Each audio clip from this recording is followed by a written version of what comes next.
The Coca Cola 600 on Fox is sponsored by Sprint, proud sponsor of the NASCAR Sprint Cup Series. 136 laps. Let's take an inside look at what's happening now in the NASCAR Sprint Cup Series from Sprint and HTC Evo 4G. Carl Edwards has led 61 laps. Matt Kenseth, the current leader, has led 29. Biggest mover, Monaco and Indy 500 winner Juan Pablo Montoya, has picked up 21 spots to 8. Started 29th. Fuel your inner NASCAR fan with live in-car audio on NASCAR Sprint Cup Mobile and the new HTC Evo 4G. Go to sprint.com/speed as the battle for second heats up between Hamlin and Edwards. Yeah, we're getting into that part of a run where Carl Edwards in that 99 really comes to life, and he is really working the rear bumper of that 11 car of Denny Hamlin over down the front stretch. Yeah, most likely Denny, as you saw there, will let Carl go. He's a little quicker. No need in holding him up right now. 4 Fords in the top 5. Hamlin's Toyota, the only one that's not a blue oval. Kenseth, Edwards, Reagan, Ambrose.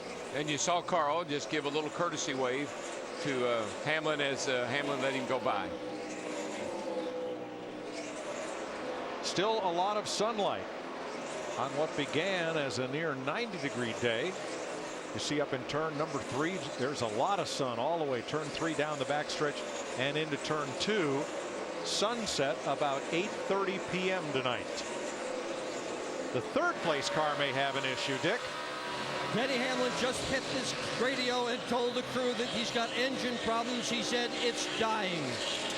And just remember, all year long, as you see Mike Ford, his crew chief on the left, Joe Gibbs Racing has had a lot of engine issues. They felt like they had their arms around it, but it seems like it's coming back to them again, Darrell. Yeah, I'm really surprised because I know they backed the power down in the engine. They put parts in the engines that they knew would be real reliable, but apparently they got something going on. Let's see if we can hear what's going on. Listen to this thing.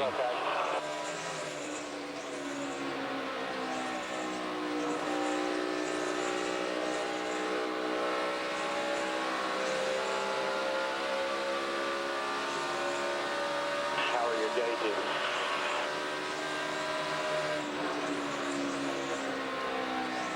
You can see the RPM there looks down a little bit for as cool as the track is getting. Yeah, it sounds a little bit flat. The driver usually goes off how it sounds.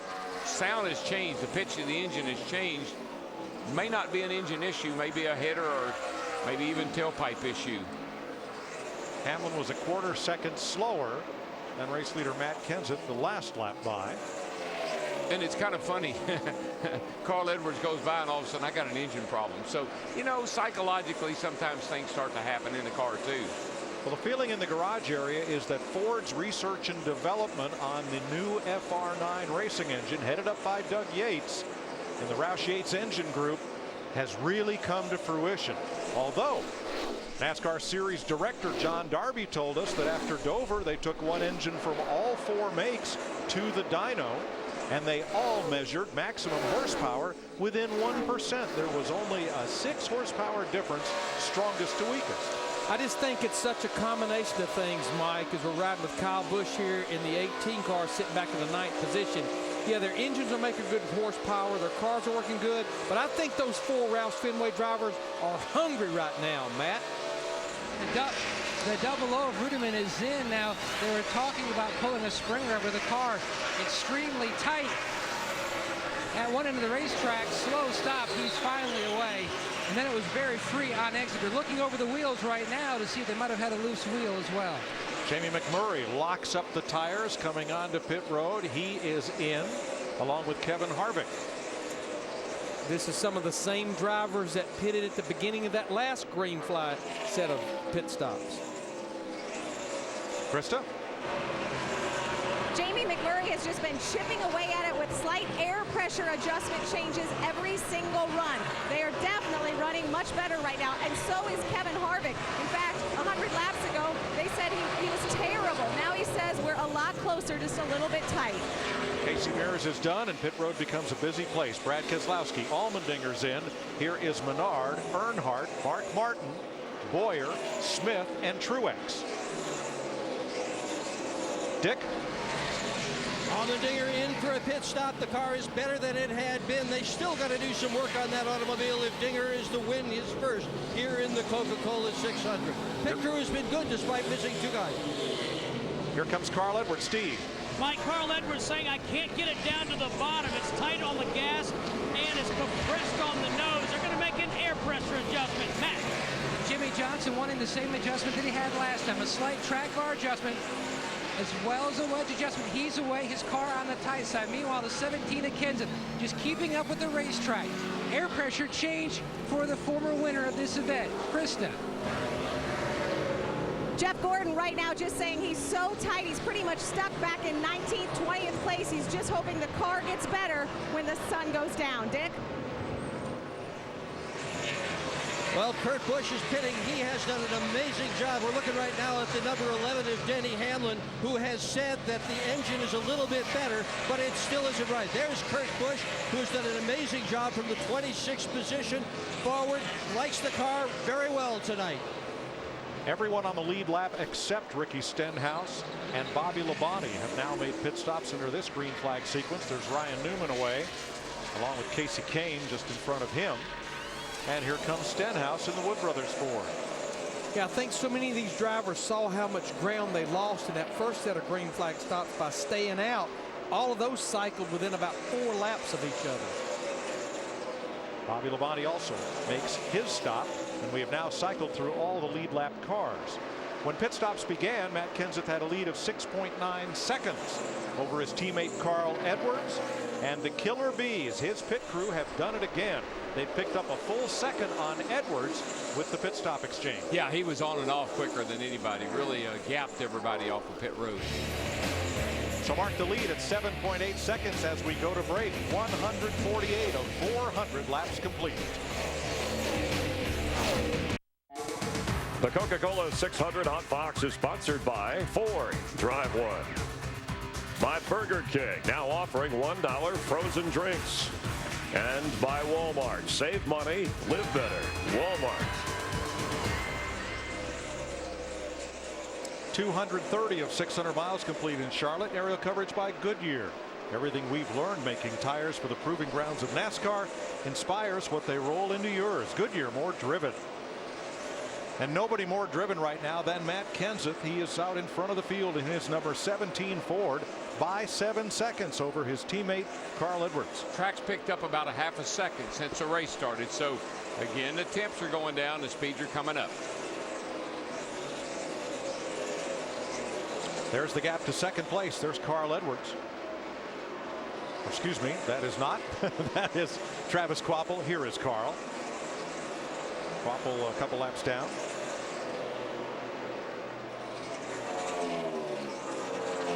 And a second and a half behind Edwards will be Denny Hamlin's Toyota. The third place car.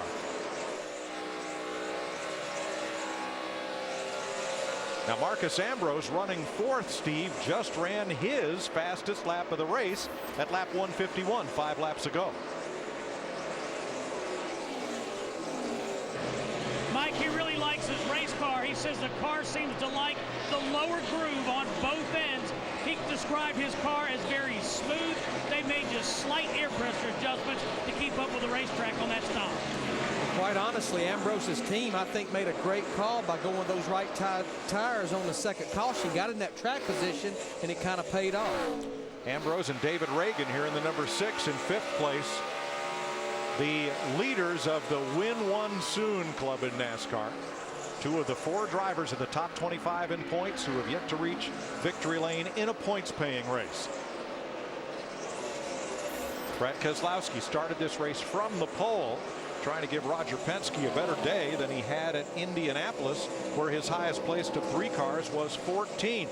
Keselowski and Kurt Busch are the 2 Penske Dodges in this race. Dick? Busch felt the vibration almost immediately after that pit stop, Mike. He has now decided he has a loose right rear wheel. Crew has asked him if he's sure it's the right rear, and they're going to change just 2 tires, hoping that's the side of the car that the problem's on.